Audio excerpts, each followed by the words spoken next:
Everyone tells you Shiba Inus are cute, independent, fox-like. What no one tells you is what it's actually like to live with one.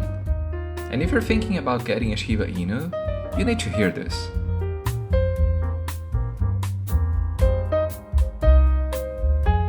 While most dogs were bred to help humans in one way or another, Shibas were bred to work alone. They don't look for you for approval. They don't just live to please their owner. They question everything. This dog doesn't disobey you. They see your commands as requests, which they will fulfill only if it's worth their time. And most of the time, that involves negotiation.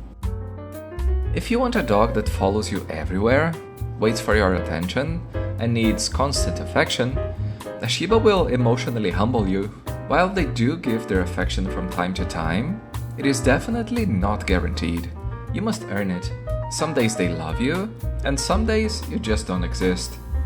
And that is completely normal, which makes them much different from other dogs. For a Shiba, there's no such thing as ownership. You're more like a flatmate. In their minds, there's only coexistence. People say Shibas are extremely hard to train. Well, that can be true, but it really depends a lot. They are by nature extremely smart, but also extremely stubborn. So your task as their quote-unquote owner is to make a convincing argument. If the reward isn't good enough, they simply won't participate. Think about it like this. If there were no reason for you to work 9 to 5, would you still do it? Well, a Shiba thinks very similarly, but with whatever you're trying to convince it to do. The only difference is that their payment is treats or something of their interest. Walking with a Shiba Inu isn't a walk. It's once again a negotiation. Sometimes they let you steer the wheels and choose the path, and other times they will most definitely take control. Walking with them feels more like you're putting a suggestion in a box, and they decide if they want to open that box or not. They are full of the "I'm going my own way" energy, and that includes stopping in random spots for no apparent reason, randomly changing directions, deciding to chase something that just moved, like a leaf or a bird, and pulling the harness with all their might. If you want your Shiba to be more well-behaved during walks, you have to start early. Take them to parks and reinforce the things you like with treats. If a Shiba starts pulling the harness way too much, don't move with them. Let that energy dissipate, and once your dog is calm, resume the walk. Learn how to negotiate with your Shiba, and you will have a great time. Despite them being super independent, they do have an emotional side. Even though a Shiba Inu's affection is like a rare currency, they genuinely love their owner. A Shiba doesn't give constant affection like a golden retriever, for example.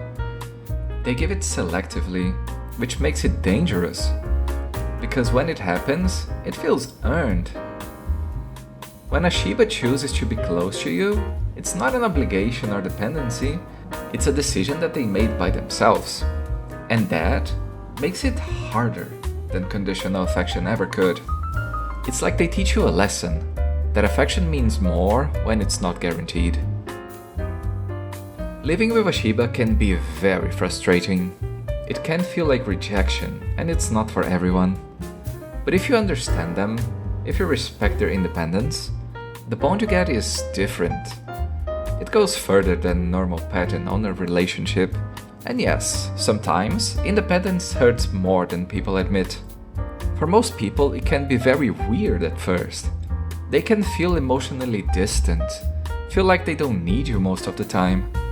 That's because they don't panic when you leave the room.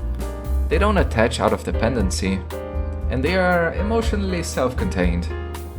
Some pet owners get pets because they want constant feedback, affection, and validation. A Shiba won't give you that. If that is what you desire, you might be making a big mistake getting a Shiba. But if you meet them where they are and respect who they are, the bond you get is different. It's quieter, it's more subtle, but it's real. When a Shiba chooses you, it actually means something. Okay, so a Shiba Inu is definitely not a beginner dog. They're not here to serve you, they are not here to obey. If you want a servant, you got the wrong dog. If you want a people pleaser, a Shiba is not your ideal companion. If you want a dog to stay in your lap all day long, you're better off with other breeds. But if you want a partner, an independent thinker, a loyal, intelligent, and self-possessed dog, you are the perfect match for this little fox, cat, and dog hybrid called Shiba. They are not for everyone, but for the right person, they're everything.